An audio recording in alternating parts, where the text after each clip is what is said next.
불평등 양극화의 근본 원인은 원인을 잘 짚어야 됩니다. 그러니까 뭐 소득을 얼마를 보전해주겠다 뭐 이런 정책들을 자꾸 말씀하시고 약간 지엽적인 본질을 벗어난 얘기를 하시는데요. 좀 더 저는 근본적이고 구조적인 말씀을 드리겠습니다. 연구자들이 연구를 해보니 제가 지적해 드린 것처럼 소득보다는 자산에서 양극화되는 것이고요.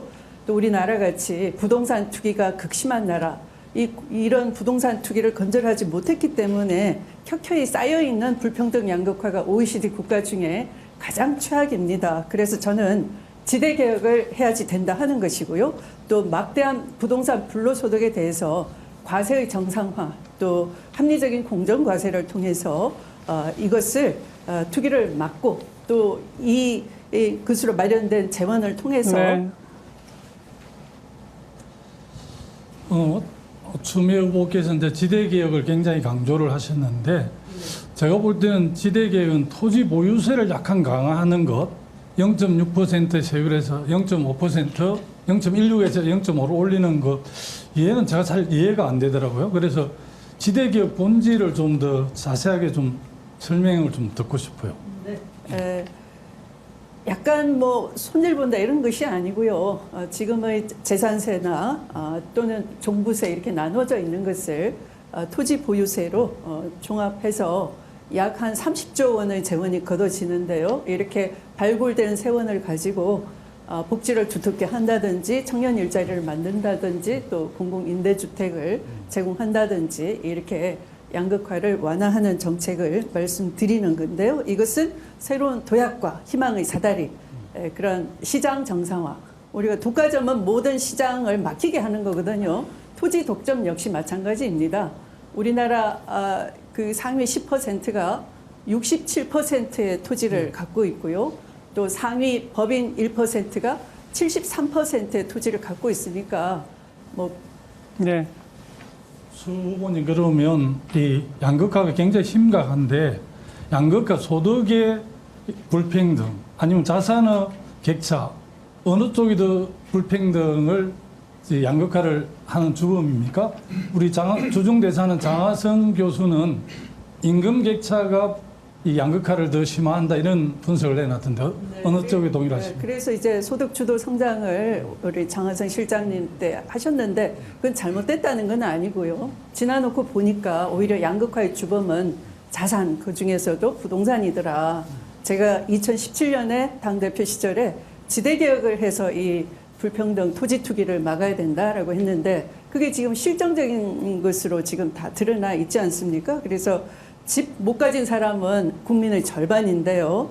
토지가 소수의 독점이 돼 있고 또 2007년에는 상위 1%가 집 3채를 가졌는데요. 한 10년 사이에 상위 1%가 집을 7채나 가지게 됐어요. 그래서 이걸 막기 위해서 지대개혁하자라는 겁니다. 주 후보가 주장하는 400조의 불로소득을 이제 가세를 하면 30조 정도 되니까 지금 종부세의 한 10배가 되나요? 10배 정도 되는데 오히려 지대개혁의 핵심은 오히려 토지 공개념을 좀 더 정상화시키는 거다 이런 느낌이 좀 들었고요. 오히려 이낙연 후보가 주장하는 택지 상한제 그리고 초과이익 환수제 또 종부세 강화 이런 게 오히려 지대개혁보다 더 나은 게 아닌가 이런 생각이 좀 드는데. 지대개혁은 좀 더 근본적인 말씀을 드리는 것이고 구조적인 것이고요. 물론 저는 좀 더 진화된 그런 토지 공개념 3법을 말씀드렸는데 뭐 이낙연 후보님이 말씀하시는 뭐 그런 택지 소유 상한제는 조금 지금은 맞지 않아. 왜냐하면 아파트에서 오는 이 투기가 워낙 심하기 때문에 그래서 조금 시성을 놓쳤다 할 수 있는 거고요. 그러나 저는 이제 이 특권 이익에도 과세를 하자. 뭐 상속세도 좀 올리고요.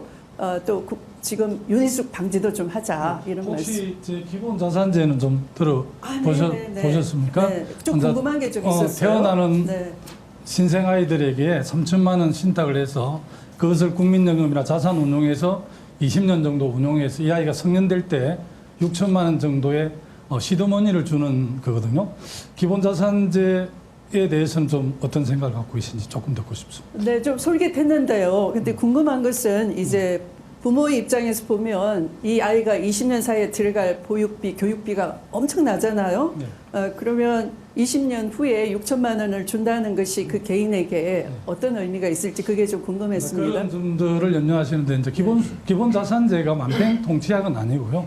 지금 청년들이 겪고 있는 일자리나 주거라든지 결혼, 또 결혼한 이후에 보육, 교육 이런 문제는 우리 사회 전체적으로 심도 있게 좀 검토해서 대책을 내놔야 될 일이라고 생각을 합니다. 어떤 정책도 단기적으로도 유리하고 장기적으로 유리한 건 없거든요. 예를 들면 의료보험 같은 걸 보면 처음 시행했지만 나중에 통합이 일어나야 되는데 한 20년 정도 걸렸습니다. 그래서 기본자산제에 대해서 학자들께서 상당히 관심을 갖고 있고 혹시 그거는 압니까?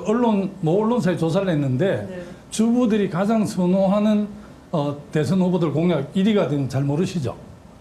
그런데 이제 후보님께서 이제 그걸 먼저 말씀하셨는데 저는 그건 좀 아까 그런 보육비, 교육비가 막대하게 들기 때문에 좀 의미가 없지 않나 싶고요. 저는 오히려 이 국민 안식년제를 직업이 있거나 없거나 누구나 가지게 하면서 취업 준비기나 직업 전환기나 노후 대비기 1년에 3번 월 100만 원씩 그러니까 3년 동안 누구나 그걸 자유스럽게 신청할 수 있거든요. 그것을 저는 사람이 높은 세상의 산업세 수당이라고 명명을 했는데요. 이걸 좀 더 지금 이 순간 좀 더 알게 되면 후보님 것보다 추미애 산업세 수당이 더 좋다 이럴 것 같은데 어떻게 생각하세요? 심도 있게 한번 네. 검토 분석을 해보고 싶고요. 감사합니다. 제가 최근에 이제 네. 그 베를린에서 온 소식을 들었는데 베를린 주정부 네. 시당국에서 베를린 임대 사업자들이 갖고 있는 20만 채를 유상 몰수를 내서 집 없는 사람들에게 그 공급하겠다는 네네.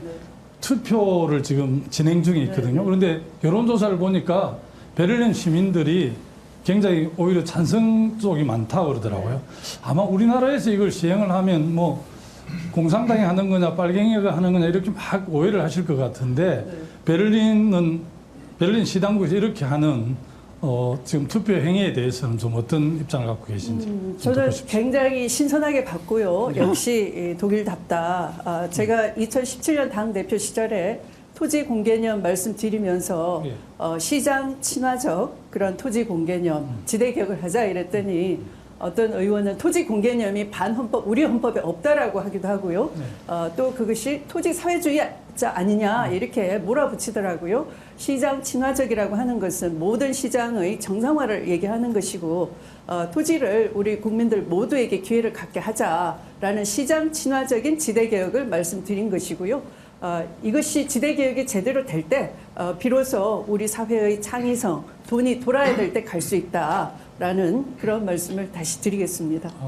지금 추미애 후보께서 시장 친화적 토지 공개념 이렇게 하는데 저는 와닿지를 않은 게 시장 친화적하고 토지 공개념하고 어떻게 같이 갈 수 있는 건지 한때 우리가 좌회전 깜빡이를 켜고 우회전했다는 이야기도 있고 시장 친화하고 토지 공개념은 물과 기름 같은데 저는 잘 이해가 안 갔어요. 그래 추미애 후보 공약을 보니까 시장 친화형 토지 공개념 이렇게 돼 있어서 제가 좀 이해하기 힘들었는데 조금 더 설명해 주시면 좋겠습니다. 네, 우선 이건 뭐 세제를 개편하겠다라는 거거든요. 합리적 공정과세를 하겠다라고 하는 거니까 지금은 일정 가액 이상의 실거주를 하는 주택이나 사업용 그 보유 토지에 대해서는 현행을 유지하고요. 전혀 추가 부담이 전혀 없습니다. 그리고 징벌적 과세도 아니고요.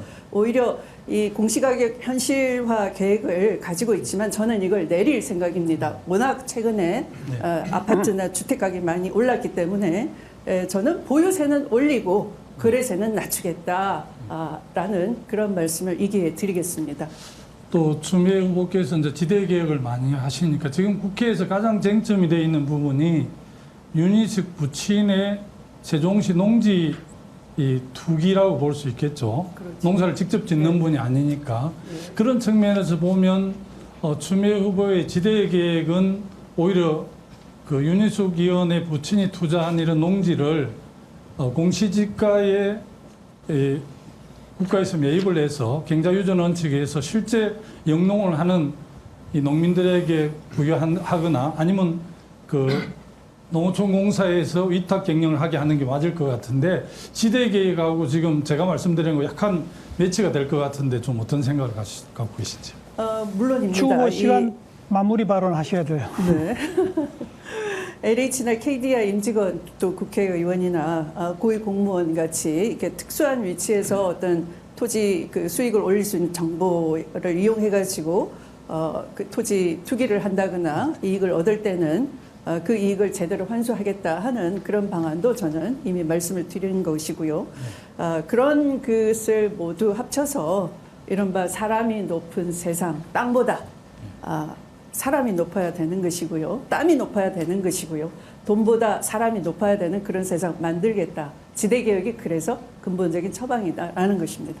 김두관 후보 1분 35초. 예, 제가 좀 시간이 있으니까 지금 수출 호조를 통해서 우리 경제 지표가 매우 좋거든요.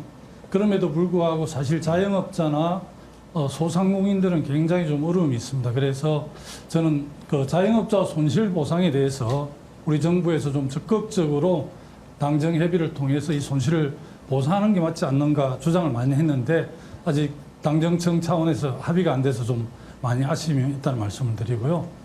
저는 부동산이 가장 해당이 되어 있는데 부동산 시장은 단일 시장이 아니고 적절한 비유인지는 모르겠지만 이런 김밥 시장이 있고 삼겹살 시장이 있고 한우 시장이 있다고 생각을 합니다. 얼마 전에 집 한 채 117억에 팔린 경우는 한우 시장에 해당되기 때문에 이런 경우는 정부가 전혀 역할을 필요 없습니다. 그런 경우는 적절하게 세금을 부과하면 되고요. 우리가 말하는 이 김밥 시장은 우리가 지옥고로 상징되는 반지하, 옥탑방, 고시원 이런 쪽은 실내에서 샤워실 시설도 없지 않습니다. 이런 쪽은 정부에서 행재정을 확실하게 투자해서 최소한의 주거권의 보장, 주거권의 행복이 보장되는 정책을 해야 되고 중산층에 진입하려고 하는 사람들은 예를 들어서 금융을 굉장히 지원하는 이거는 삼겹살 시장이라고 생각을 합니다. 이래서 이 부동산 주택 시장을 단일 시장으로 볼 게 아니라 김밥과 삼겹살과 한우 시장을 구별해서 우리 당국에서 대책을 세워야만이 부동산 문제를 저는 해결할 수 있다. 감히 그렇게 말씀을 드리고 싶습니다.